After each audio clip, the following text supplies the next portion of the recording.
Please video like and subscribe this channel. The first thing I noticed about the alien palace was the silence. Not the peaceful kind, but the kind that felt enforced, engineered by centuries of fear, protocol, and power. The palace of the Aurelian Empire rose from the crystalline plains of Virex Prime like a frozen wave, all sharp angles and living stone that pulsed faintly with bioluminescent veins. Every step I took echoed too loudly, as if the building itself disapproved of my presence. I didn't belong here. Everyone knew it. I was human, an envoy, officially. Unofficially, I was a liability. Earth was small, weak, and barely tolerated by the major galactic powers. The only reason I had been granted entry into the Aurelian Palace was because Queen Serelith needed a neutral witness for a diplomatic announcement. Neutral, expendable, forgettable. That was the plan. I stood at the center of the Grand Court, surrounded by towering alien nobles whose elongated forms shimmered with metallic hues. Their eyes, too many, or too bright, or too still, tracked my every movement. Royal guards lined the walls, gripping weapons that hummed softly with restrained violence. At the far end of the chamber sat the throne. Queen Serelith was everything the stories claimed and more. Regal, composed, terrifying in her stillness. Her crown was grown, not forged, a living circlet bonded to her neural crest. She ruled not through cruelty, but through absolute certainty. Entire star systems bent under that certainty. Today, she was announcing the formal succession of her daughter. The court murmured as the queen rose. Her voice carried without amplification, smooth and resonant. "Citizens of the Aurelian Empire," she said, "today marks the confirmation of Princess Lyraith as my sole heir." A ripple of approval moved through the court. Succession meant stability. Stability meant survival.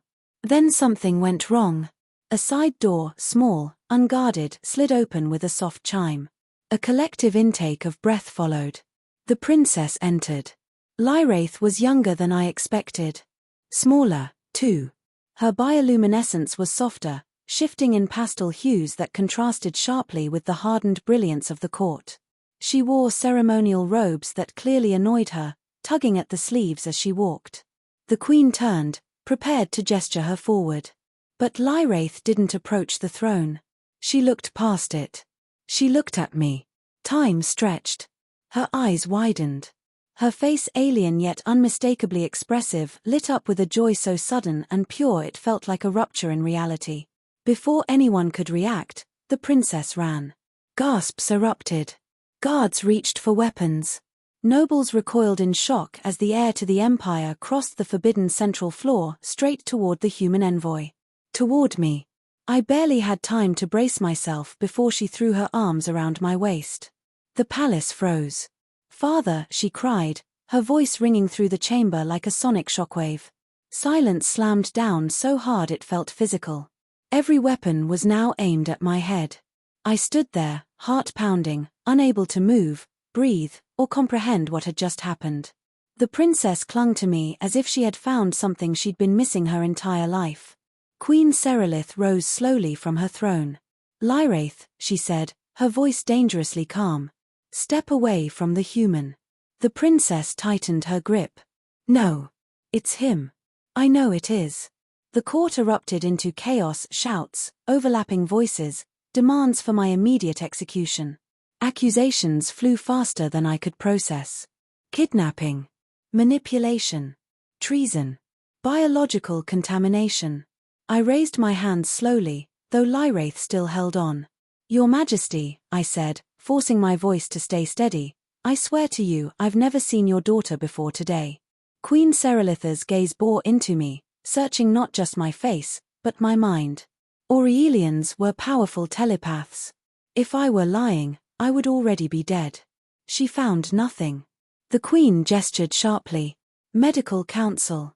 Genetic verification." Now. I was escorted being a generous term, to a containment chamber beneath the palace. Lyraith refused to let go until the queen herself promised she would see me again. Hours passed. I sat alone, replaying the moment over and over. The way she had said "father" not as a question, but as a certainty. The way it felt, familiar, somehow. The answer came in pieces. The Aurelian Medical Council returned with data that shattered the empire's understanding of its own history.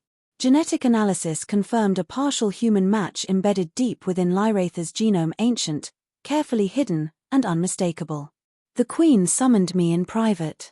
Her chamber was smaller than the throne room, stripped of spectacle. When she spoke now, she sounded tired. 20 years ago, Serelith said, our scientists initiated Project Dawnbridge. A contingency plan. We foresaw a future where the Empire would need empathy, adaptability, traits our species was losing. She looked at me directly. Human DNA was selected. My stomach dropped. They needed a donor, she continued. Someone with no political ties. Someone who would never know. I remembered the medical mission I'd volunteered for decades ago. Routine scans. A harmless tissue sample. Forgotten almost immediately. Until now. You didn't raise her, I said quietly. No, the Queen replied. But she remembered you. I frowned. That's impossible. Not for a child grown in a neuroresonant chamber, Serelith said. She imprinted on your neural pattern before she was born. To her, you were never absent. I didn't know what to say. The Empire reeled from the revelation. Some called it sacrilege. Others called it evolution. Laws older than the palace itself were invoked, ancient clauses about lineage, identity, and legitimacy. The most dangerous one of all stated, a ruler born of two worlds may not ascend without acknowledgement from both. Which meant me. The Queen could have erased me. Claimed the data was flawed. Silenced the court. She didn't. Instead, she brought Lyrath to me again.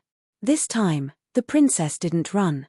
She walked, carefully, as if afraid the moment would shatter. You stayed, she said. I knelt so we were eye to eye. I'm not going anywhere. Her bioluminescence brightened. Weeks passed as the Empire adjusted. I was no longer a prisoner, but I wasn't free either.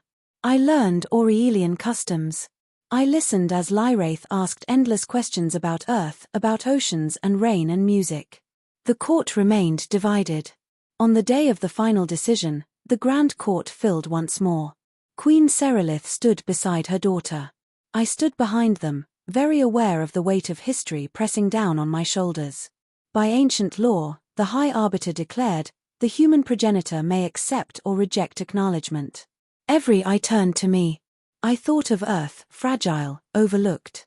I thought of Lyrath, who carried two futures within her. I accept, I said. The palace did not erupt this time. It breathed. Years later, as I watched Lyrath take her oath as Queen of a united empire, she reached back and squeezed my hand. Not as a symbol. Not as a strategy.